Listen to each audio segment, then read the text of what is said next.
Hello everyone and welcome to the Butler Beat. I'm Tyler Springer. Well, writing papers and giving speeches are two things that can be very stressful for students, but luckily here on Butler's campus we have the Writers Studio and Speakers Lab to help reduce that stress. These two resources offer guidance to students to improve their writing and speaking in many categories. Here to talk more about the Writers Studio is Hannah Goodman, and from the Speakers Lab, Patrick Clark. Thank you guys so much for being here today. Thanks for having us, Tyler. All right, so let's start off with, for people who don't know, Hannah, what is the Writers Studio? Okay, the Writers Studio is in Jordan Hall 304, and it is a writing service where people can come in at any stage in the writing process, whether it be brainstorming, revision, drafting, and just kind of talk with a peer tutor about what they're concerned about. So we kind of spend 45 minutes with you. We go through your paper, or if you don't have a paper, your prompt, whatever it is that's concerning you.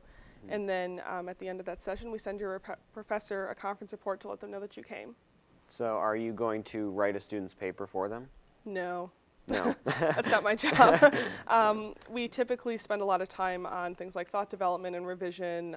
People come in with theses that maybe aren't so clear.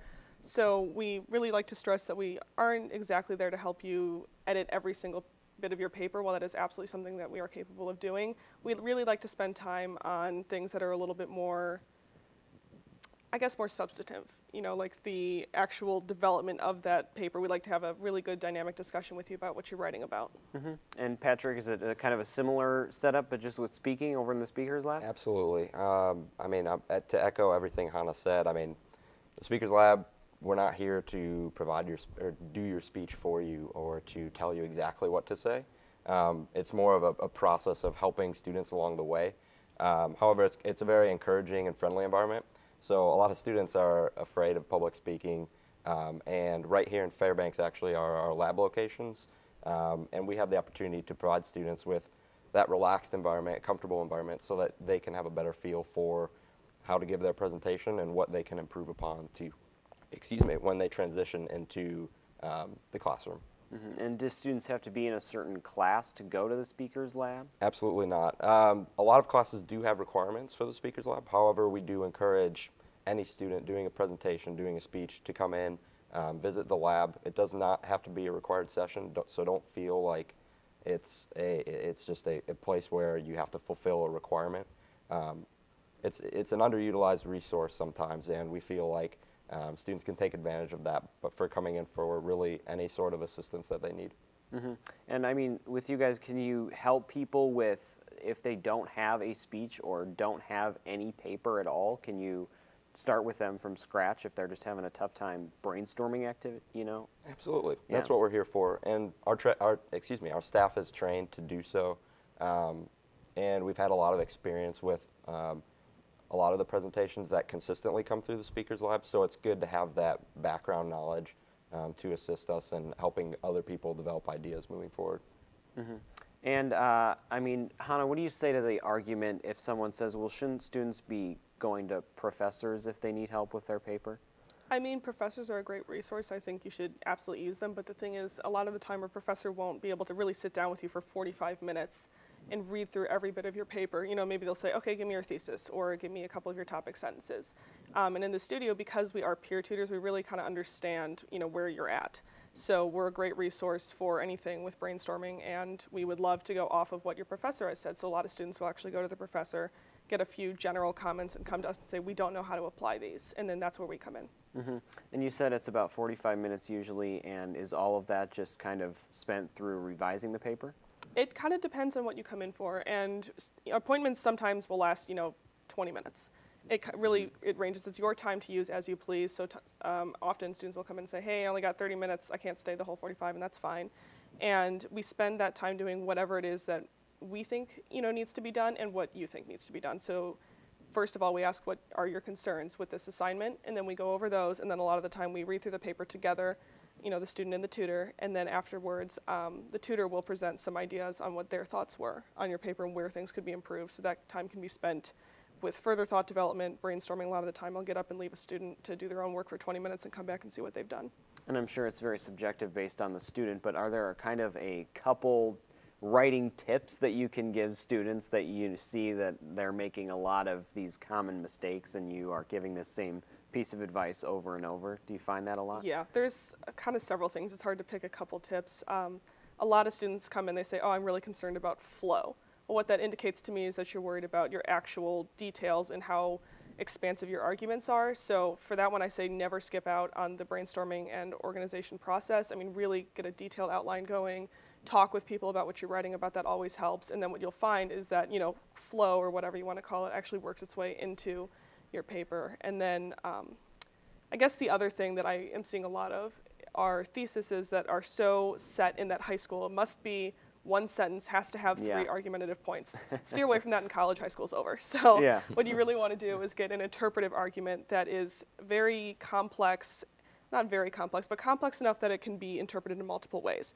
That's where your topic sentence, that's where they come from. And then they become those supporting arguments, and they stem directly from that thesis. And then you want to focus on being precise and concise, and then you should be good to go.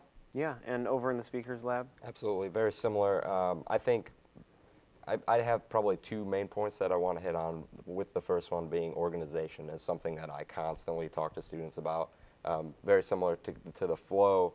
A presentation also has a flow in a sense. So being able to progress your ideas in a manner that makes sense rather than kind of jumping all over the place. So being able to create that structure is really important, and that's something that we really focus on. And then I think the other thing is really confidence, and that comes with preparation. A lot of students feel like, oh, I'm not good at public speaking, and that's just the end of it. They don't really do anything about it. And the biggest way to counter that is really to practice, to understand your speech, so that when you actually go about doing it, you're going to feel more comfortable. You'll know that progression of events, and it'll be more natural than forced. Mm-hmm. And I want to know, I mean, how nice are you guys to the students who come in? I mean, do you sugarcoat all the comments, or if it's really bad, are you going to say your speech or your paper is not good?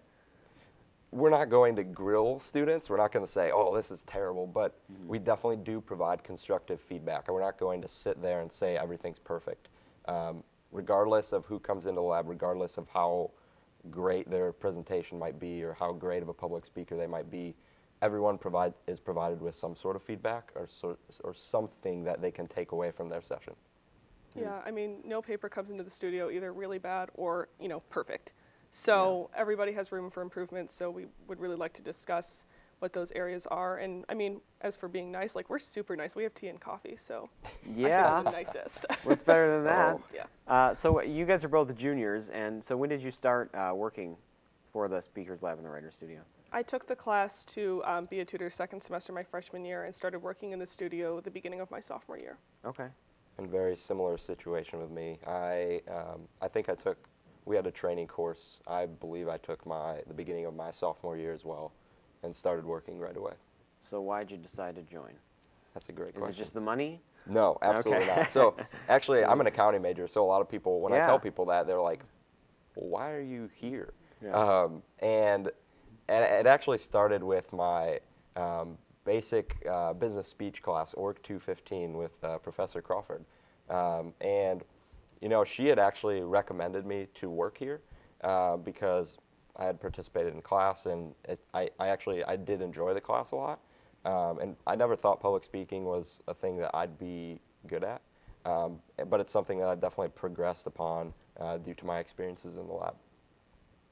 Mm-hmm. Yeah. I wanted to work there. I mean, obviously getting paid to do something I love, which is writing, that's fabulous. I like interacting with students. I really like discussion, so that was one aspect that stood out to me. And when I went to the Writer's Studio my freshman year for help on FYS papers, I was so impressed by the range of majors and the range of assignments that came in. We had people there with resumes, with pharmacy papers, anything that came through, and I thought, wow, this is a group of people that's very versatile, and they're really a great resource, and it's really nice to go someplace and know that you're going to be taken care of, and people are going to actually take an interest in both you as well as your assignment. And I know in the Writer's Studio, I mean, is it just all you know, essays, or do you guys get all No. kinds of papers like resumes or? Yeah, we get resumes, we get a lot of pharmacy papers. Several people come in with psychology assignments. I mean, I went for help with one of my coworkers when I had a CSD research paper to do. So we really get pretty much everything in there, and all the tutors are not just going to be English majors. We have several pharmacy majors, psychology majors, and more sciencey type, you know, scholars as well. And there's an online tutoring option too as There well? is, yes. For the online tutoring option, you submit your paper about 48 hours before you have to have it back. We put you down for a time slot, and someone goes through the little track changes thing on the Word doc, and we make a few suggestions. We're not going to edit or comment on everything, but we kind of pick out a few patterns that we're seeing, make comments on those, and then give you a little bit more of a fleshed out response at the end of that paper, and we send it back to you. And then, as always, write a conference report for your professor. Sure, and I know, Patrick, I'm sure you guys get all kinds of speeches too. Absolutely. Foreign languages, I mean, I've had a couple presentations in Spanish. Is there someone who kind of specializes in that area? You know what? We actually do not, but that is something that we could potentially expand to in the future. I haven't really thought about that, but absolutely. I mean, that'd be a great opportunity for students doing those kinds of presentations to do so. And I mean, let's say it's last minute, and you know, a student needs help. Is it just appointments, or are there walk-ins available for you guys? Yeah, so we actually have an online sign-up system now. However, a lot of people think that they have to sign up for a session, and that's not necessarily true. If a tutor is available and just sitting in one of the labs here in Fairbanks, then students are more than welcome to use that resource and just walk in essentially at any time, as long as they're not holding a session at that time. And Hannah, over in the writer's studio, I mean, how busy is it? Can you recommend students for a specific time where maybe it's not so busy? You know, it's hard to say. It kind of really comes and goes with like just the way the actual academic calendar goes. So Yeah. first semester usually is a little bit more busy just because more freshmen are more concerned about their papers. But second semester can be quite busy as well. We usually recommend that for appointments you allow about, you know, a week to 2 weeks to make it, just to be sure that we can get you in at a time that works for you. It is busy though. We service about 4,000 students a year, and walk-ins are not technically available, but if I finish an appointment early, it happens quite often actually that a student will come in and say, oh my gosh, I just realized this is, you know, due 3 hours sooner than I thought, and I just would really like some help talking about this, and that's absolutely fine as well. Sure. And are you guys hiring at all? I mean, if someone wants to do what you guys do? Absolutely. We do our hiring processes typically during the fall. So what happens is we need students to get a professor or faculty recommendation, and then the managers and the director of the speakers lab will take a look at it, more than likely invite you in for an interview just to get a better feel for if you're a good fit for the lab.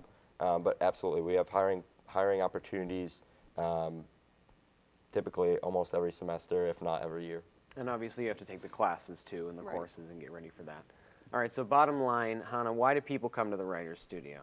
Bottom line, people come to the writer's studio because they need some sort of assistance with any stage of their paper, whether it be brainstorming or that final draft. And Patrick? To be honest with you, a lot of people come to the speakers lab because it's simply a requirement for some classes. Yeah.